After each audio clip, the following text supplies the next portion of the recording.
If you are eating whilst distracted, Totally. let's say for lunch, Yeah. if you are eating your healthy whole food meal whilst also doing your emails, you're not paying attention. It may be one of the reasons you're eating more throughout the day. You've got to eliminate choice. Yeah. Too much choice is a stressor. Yeah. And the more you can reduce choice, the happier you're going to be. If you talk to strangers regularly, you basically feel more in control of yourself and the world around you. If you're someone who's listening to this and you struggle, think of it like a gym. Think of it like when you go to the gym to work on your muscles, you can go to the gym to work on your, vitamin S, your social vitamin. Just don't assume that, it's not for me. I promise you, because I've done this with patients, you will start to get better at it, and very quickly, you'll start to feel happier. Know who's coming on? Give him the full intro. What our next guest doesn't know about health and wellness simply isn't worth knowing. He's the top doc when it comes to feeling better and living more, and his new book, Happy Mind, Happy Life, is out now. So let's doff our Chatterjee and have a Natterjee with Dr. RANGAN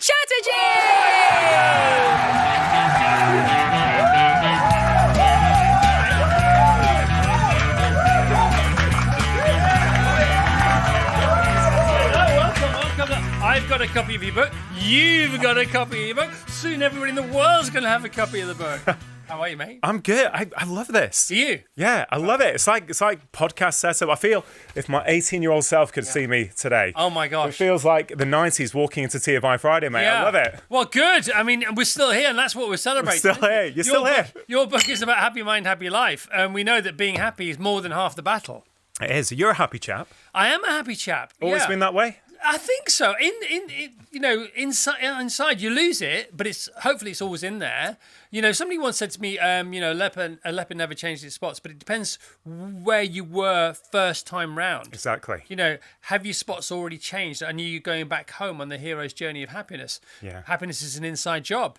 Happiness is an inside job. I do this meditation at the moment. There's an app called The Way, which I absolutely love. Henry Shukman is a Zen master from Oxford, and the one I did this morning, he talks about, it's not just Henry, many, many spiritual teachers talk about this, that the happiness is already there. We're just doing stuff in our life that covers it up. And actually, really, as you probably found in your own life, if you can start to get rid of the stuff that's getting in the way of your happiness, that's probably the best way to get it. Michael Singer said the same thing this weekend as well. He said that, trying to get happy is really hard, but trying to not be unhappy is much easier, because that usually means just stopping things as opposed to starting things. And if you get rid of the unhappiness, what you might find is left is the beginning of your happiness. Exactly. I started the book off literally by saying that happiness is our default state. And if you question that, all you have to do is look at a child.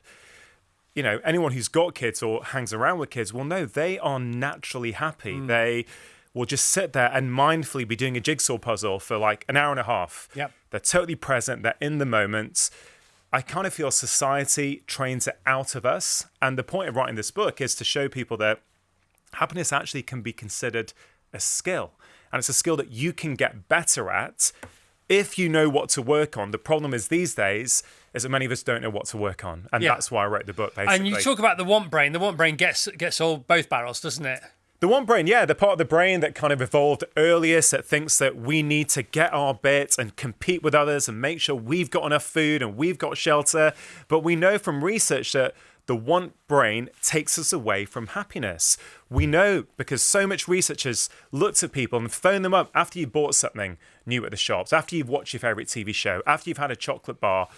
Very shortly after those experiences, you don't actually feel happy. No. You might do in that moment. What do we do next? Exactly. What's the next thing? Well, we're having this conversation at the start of January, and of course at this time of year, Chris, loads of people are setting goals, right? That's why the gyms are really busy. Yeah, and resolutions. And I've actually gone off goals over the last few years because I think a goal can be useful if we use it as a compass for our life. Yeah.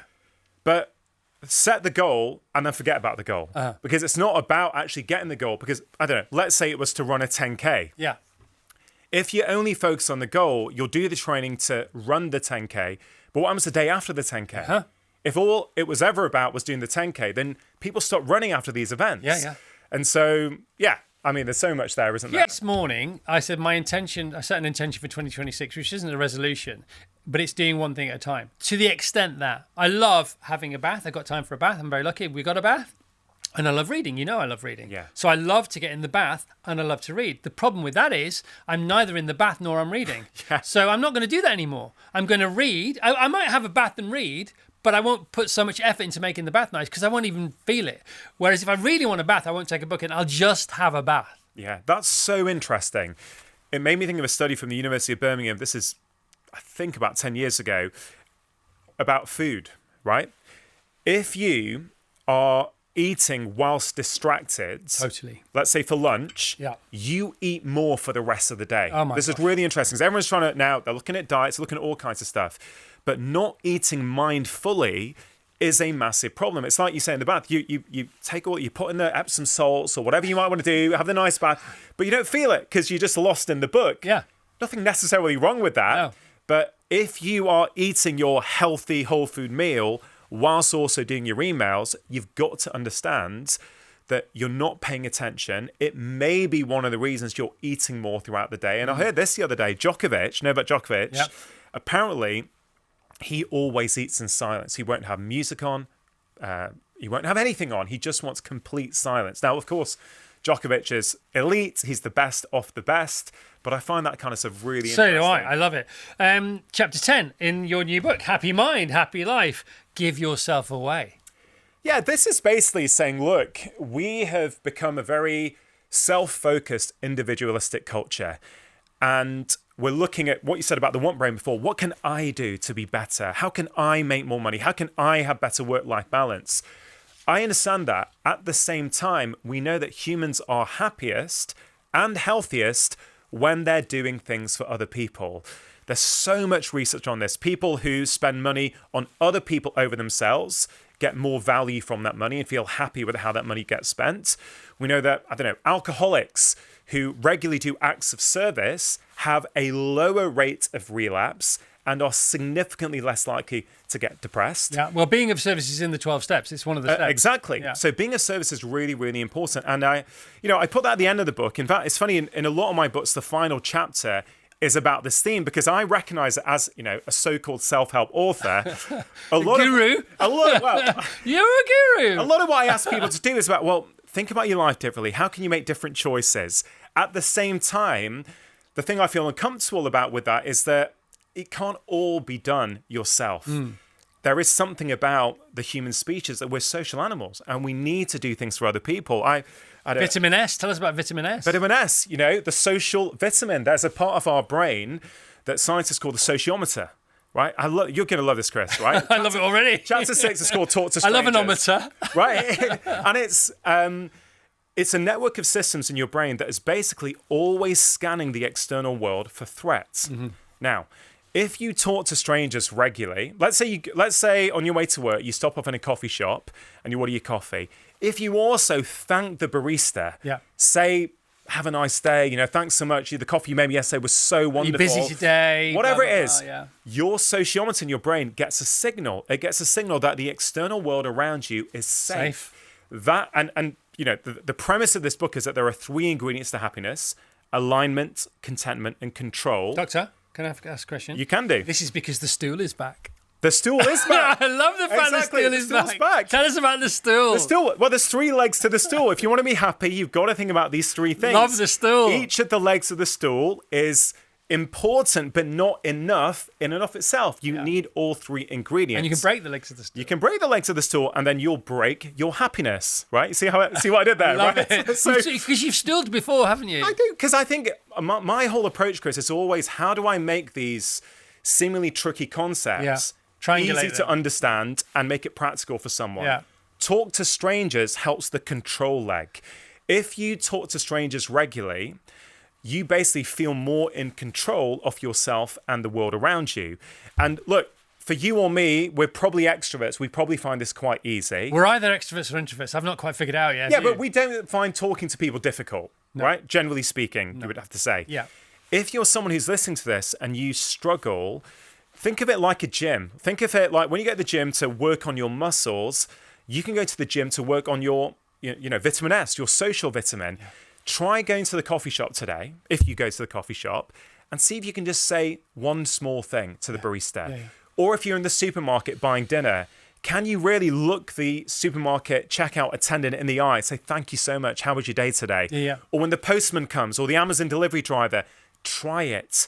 Just don't assume that, it's not for me. I promise you, because I've done this with patients, you will start to get better at it. And very quickly, you'll start to feel happier. And also the vibe's there. So even if you've done it in the past and you're trying to get better at it and you're turning it into a positive habit, people just pick up on that before you say anything, and they make it easy for you without you having to do it. And then you're in an upward spiral, not a downward spiral. Not only are you in an upward spiral, the world around you gets into an upward spiral as well. And I think this is so important. I spoke to David Hamilton a little while ago on my podcast about kindness.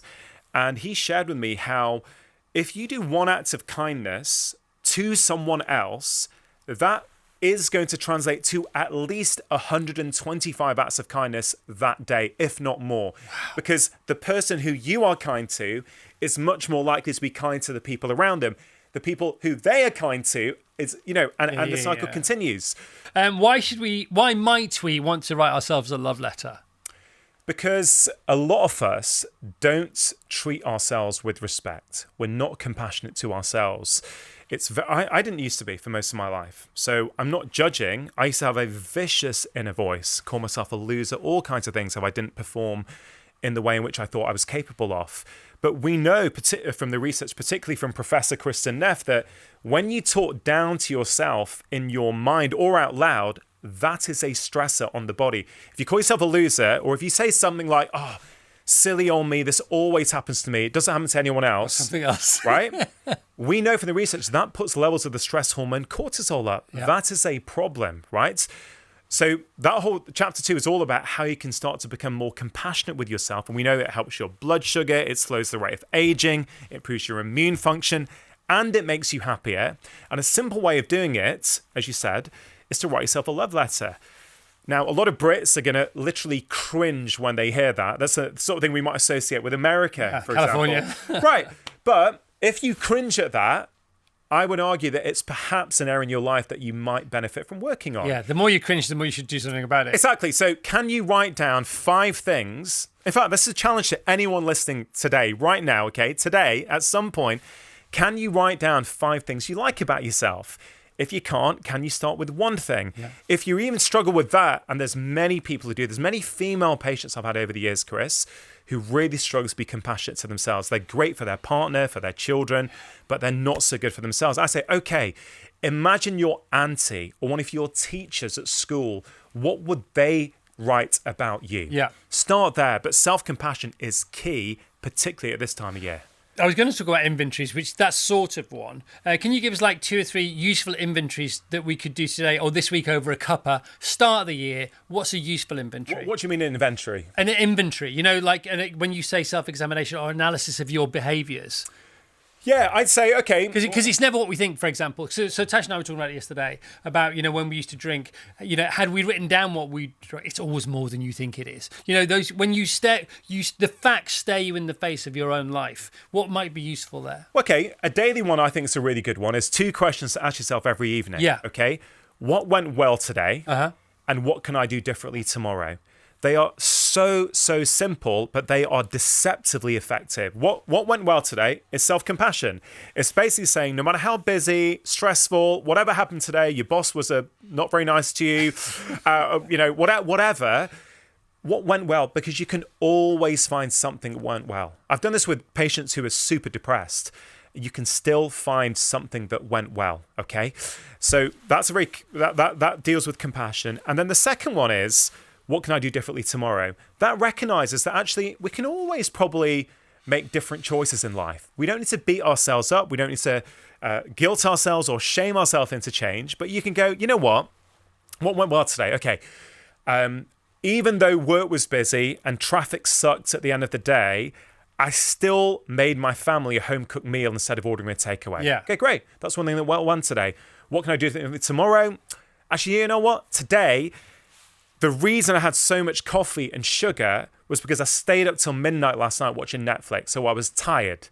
Maybe tonight, instead of staying up till midnight, I'll go to bed by 10:30, and that means tomorrow I won't probably drink as much So coffee an and achievable sugar. goal. An achievable low goal. goal. Low goals are good, aren't they? Low goals are good because ticking a low goal off is better than failing at a high goal. Low goals are great because you build momentum. Love it, love it, love it. So much to talk about, and we're running out of time. Let's have some fun chat. It's all fun. Tell us about the lady in her 333 thing. Oh yeah, that's in the eliminate choice. It's a great game to play, though. Yeah, I think her name Courtney Carver. I think her name is from recollection, but she basically realised that for her, a huge source of stress in her life was deciding what to wear every day. Because of her job, Because of her job. Because she's in the fashion industry. In the fashion industry, she thought the way she presented herself, was really important. But she would spend so much cognitive energy today trying to choose. And so she eliminated, I'm trying to think what it was now, it was 33 items of clothing. For 3 months? For 3 months. Yeah. So she only had 33 to choose from. Which sounds like a lot to some people, Yeah. but relative to where she was at. But that's everything. Everything, including underwear, socks, everything. Literally the everything. unmentionables have mentioned. Exactly. Yeah. And she found that she was like a different person. Yeah. She felt calmer, her mind felt clearer, she felt less stress, and no one really noticed. Yeah. No one noticed or said anything to her about her appearance. And then she started this global movement. It was men and women, but loads of people would feed back to her saying, oh my God, that's changed my life. But it goes back to what we were talking about before, Chris. You've got to eliminate choice. Yeah. Too much choice is a stressor. Yeah. And the more you can reduce choice, the happier you're going to be. So this book is great. I read it yesterday. It's brilliant. And, I love Rangan anyhow. Of course I do. But honestly, if I didn't, I'd still think this book is great. Happy Mind, Happy Life, Dr. Rangan Chatterjee. It's the perfect book for a start to the new year. The chapters are brilliant. These are the chapters. Write your own happy ending. To eliminate choice. Treat yourself with respect. Make time stand still. These are chapters. There's a whole chapter on each of these. Seek out friction. Talk to strangers. Treat your phone like a person. That's a great one. We haven't touched on that. Have maskless conversations. Also great. Go on holiday every day. My favourite chapter. And number 10, give yourself away. Before you go, and we've got to go because that's it. Time show's over. You write in your book, the time you have is the life you have. And you wrote that first on my garage wall 6 months ago. And I went, oh, were you writing your book then? At a similar sort of time. That's so funny. Yeah, it's on your garage wall. It's on my garage wall. There you go. In your handwriting. The time you have, it's the life you have. I love you, man. I love you too, Chris. God, Happy New Year. Good. Let's hear it for Dr. Rangan Chatterjee. Open that door. Let's give him all the beans. Here we go. Come on. All right, we got The Coral Dreaming of You. Rangan's book is out now. The TV show's on 8 p.m. Channel 4 this Thursday. And the live book event at Intelligence London's Emmanuel Centre. That's Dr. Chatterjee, drchatterjee.com/live for tickets. All right, good. The Chris Evans Breakfast Show with the National Lottery. Virgin Radio.